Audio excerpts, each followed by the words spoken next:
All right, hey again, honors chemistry. So let's try another one. So I say for the limiting reaction problem, I have 22.4 gram sample of oxygen gas placed in a sealed container with 2.50 grams of hydrogen gas. The mixture is sparked, producing water vapor. Calculate the mass of water formed. Calculate the number of moles of the excess reactant. All right, so now I have to complete the rest of the Bca table. So it says I have oxygen reacting with hydrogen. So I'll do O2 plus H2 to form water vapor, H2O. And then trust me, when balanced, that is the balanced chemical equation between oxygen and hydrogen to form water. Okay, I'm going to start constructing my Bca table. And remember, the only units that go in the Bca table are moles. So I'm going to convert any grams to moles. Okay, so I have 22.4 grams of oxygen. The molar mass of O2 is 32 grams per mole, not 16. One oxygen is 16, but it's O2. So I'll do 22.4 grams of O2 over 32 grams per mole of O2. If I do my math here, 22.4 divided by 32, I get 0.7 moles of O2. And then for hydrogen, I have 2.5 grams of hydrogen, so 0.7 here, moles of O2, and then 2.5 grams hydrogen, and the molar mass of H2 is about 2 grams per mole, H2. If I do 2.5 divided by 2, I have 1.25 moles of H2. So I'm going to put that here, 1.25 moles H2. O2. And I'm going to do my method like I said. I use mole ratios from both my reactants to my products to figure out how much product I should get. So I'll do my O2, and then I'll do my H2. Okay? To go from oxygen to water, this is a 1:2 ratio.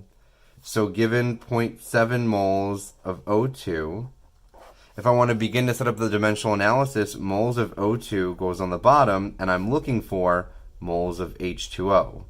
And according to the balanced chemical equation, it's a 1:2 ratio. So 2 moles of H2O for every 1 mole of O2. I'm doubling it, so it's going to be 1.4 moles of H2O. So from my O2, I should get 1.40 moles of H2O from O2. Now look at my H2. This is a 2:2 ratio. For every 2 moles of hydrogen, I should get 2 moles of water. That's the same thing as saying 1:1. 2:2 is the same as 1:1. I will get the same. A 1:1 ratio is the same number. So I should get 1.25 moles of water from hydrogen. I do both my mole ratios. And then between the two of them, I choose my lowest moles, which is 1.25. Okay? So now that I have 1.25 moles of H2O, which is how much I'm going to get, the question says the mass of water. If I want the mass, I got to do moles times molar mass. That gives me my grams, or my mass. Mass means grams.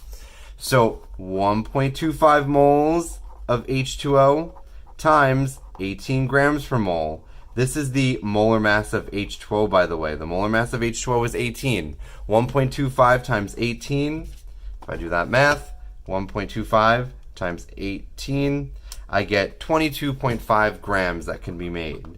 22.5 grams of H2O that can possibly be made. And then it says calculate the number of moles of excess. So now I have to work backwards.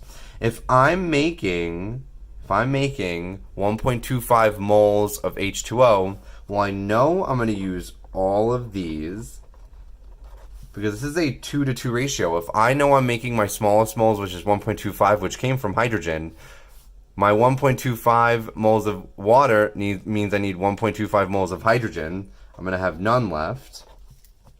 And then to go from water or hydrogen to oxygen, it's a 2:1 ratio. I have to divide by 2, right? So it's the same thing as saying 1.25 moles of O2 times, of H2, 1 mole of O2 for every 2 moles of H2. I'm dividing by 2. So 1.25 divided by 2, 0.625. I'm only using 0.625 moles of O2. If I'm using 1.25 moles of H2, I should only be using half, which is 0.625. To figure out how much I have in excess, 0.7 minus 0.625. I get 0.075 moles excess. All right, and so this is where we're seeing the Bca table get completely utilized. I always add my before and after together. So B minus that. So B minus C gives me that. And then before B and C, this is plus C, gives me that. All right, I'm using my lowest moles here. Okay?